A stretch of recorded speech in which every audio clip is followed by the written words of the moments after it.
Sabi nga ni Vice, sinundo siya ng pika. So, ito yung parang sinagot ni Jose Marie Viceral. Hoy, sandali lang, hindi umasa yung mom niya sa mga anak niya, na dapat naman talagang ipagmalaki. 2 babae at yung 3 guys or naging gays. And then nagkaroon pa sila na yung paggawaan nung trapo na when I was in the Philippines, mukhang 3 piso, gumawa ng paraan na nakapunta sa Amerika. Vlog ni Vice na kung saan nagtumpak nurse din sila. Na nagkwento, nagdo-double job siya. I don't know kung naka-triple job pa siya. Whatever amount, tinatakpan pa niya ng papel na kung saan binubuksan yung mga envelopes na to. At mga iba-iba pang mga canned goods na sinasalansan na maging pyramid nalagay sa frigidaire, sa taas ng frigidaire. At parang yun ay parang trophy. Core memory yan ni Meme Vice. Na nakukuha nga ni Vice kung minsan pambata pa na pantalon kasi akala pa ni Nanay Rosario na hindi tumangkad ang kanilang tutoy. OFW as caregiver. Inaasikaso mo. Lahat ng ginagawa niya, pagkain hanggang sa pagtae. May anak si Nanay Rosario na doktor. If there's anything, dapat bigyan ng trophy. Aside from that, 3 sa mga anak niya are gays. It is just right reaction. Just for the amor proprio. It's payback time, kumbaga. Parang mas gusto to sa Popeyes. Miss Chicha is waking up. ABS-CBN somehow has maintained that stature. Tinanong ko sa kanya, may multo ba rito? Oy mga kuya-kuy, this is Kuya Mike, ang kuya nyo sa Amerika, and this is for the Kuya-Kuy list. Parang totoo lang, kailangan ko magsalamin, parang madilim or hirap yung matao. Alright, so ito na lang.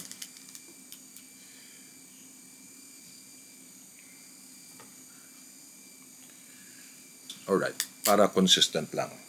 Oy mga kuya-kuy, this is Kuya Mike, ang kuya nyo sa Amerika, and this is for the Kuya-Kuy list. Alright, so itong weekend, December 7, so parang may konting gusot na wherein parang sabi nga ni Vice, sinundo siya ng pika. Ginagamit na ngayon ng phrase na yan na pag naiinis siya sa contestant or sa kasama niyang co-host, sinusundo siya ng pika. So ito yung parang sinagot ni Jose Marie Viceral or Miss Vice Ganda. Itong parang diskusyon regarding kay Andrea Brillantes kung saan parang for some reason naisama yung mga ina na kung saan parang sinasabi na umaasa na lang sa mga anak nila. Ginawa pang example nitong si Fan, ang pangalan niya, sa X. Binanggit, tingnan mo, nanay ni Vice, umaasa sa mga anak. I guess, ganun din ang nangyayari kay Andrea Brillantes. Of course, I think sinagot naman yun ng nanay rin ni Andrea Brillantes, di ba? Pero, napikon si Vice. Hoy, sandali lang, hindi umasa yung mom niya sa mga anak niya. Na si Nanay Rosario yon, which is really true. If yung mga kwento ni Vice na very rich ang pagkakwento at paulit-ulit actually sa It's Showtime na pinagmamalaki niya yung nanay niya na dapat naman talagang ipagmalaki. Tignan mo, nag-solo parent yung mom niya since namatay yung dad niya na binaril, I think sa harap mismo ni Vice. From then on, tinaguyod ni Nanay Rosario ang 5 niyang anak, 2 babae at yung 3 guys or naging gays, 5 yun na talagang ginawan ng paraan. Sa mga kwento ni Vice sa pagkakaroon ng sari-sari store na maliit at yung tatay niya naging jeepney driver or I guess jeepney operator, and then nagkaroon pa sila na yung paggawaan nung trapo, yung sinasabi niya lalagyan nila ng kusot, tapos lahat ng mga ritaso pinagsasama-sama, yung bilog na yun na when I was in the Philippines mukhang 3 piso, pero I think nung namatay na at solo parent na si Nanay Rosario, gumawa ng paraan na nakapunta sa Amerika at naging caregiver. And she was there for how many years? Tinaguyod niya yung mga anak niya for many years, probably even 20 years. as OFW sa San Francisco. Kwento pa ni Nanay Rosario sa nakaraang vlog ni Vice na kung saan nagtumpak nurse din sila. Na nagkwento ni Nanay Rosario, nagdo-double job siya. I don't know kung naka-triple job pa siya. Meaning, double job, dalawang trabaho. Sinasabay niya. Maka-off lang siya from her job in the evening, kailangan tumakbo siya papunta doon sa bus para makasakay lang siya and go on to the next job. Tignan mo yun? Grabe yun. Ilang years mo ginagawa yun. Wala nang pahinga actually. And then, of course, nagpapadala pa siya ng pera. Kumaga, whatever amount, tinatakpan pa niya ng papel at pinapadala through selyo, through stamps. Buti naman, wala naman yatang nangyari na masama na kung saan binubuksan yung mga envelopes na to. And of course, maraming kwento si Vice na kung saan boxes by boxes pinapadalahan sila ng tipong corned beef at mga iba-iba pang mga canned goods na sinasalansan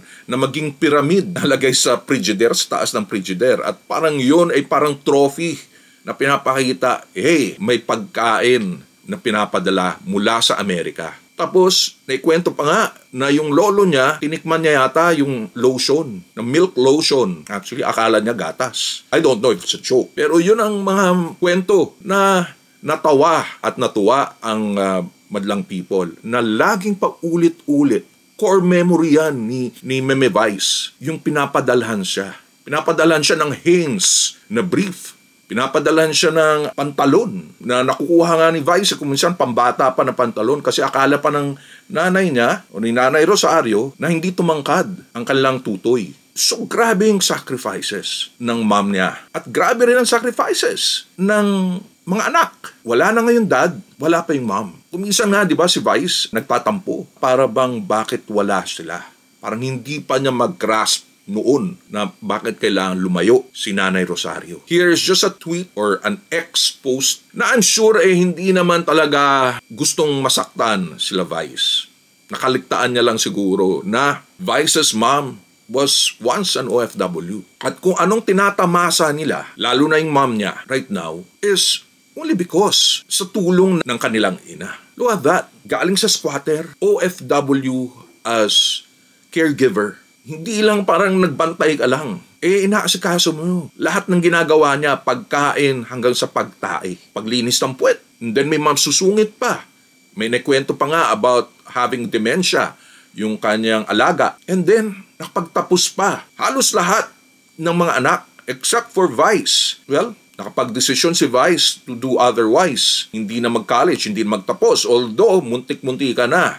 Yun nga lang, na iba, nalihis. Napunta siya as stand-up comedian at saka sing-along master dyan sa The Library. At one point, siguro once or twice nakapunta ako sa The Library na yan. And then more than that, may anak si Nanay Rosario na doktor, ENT.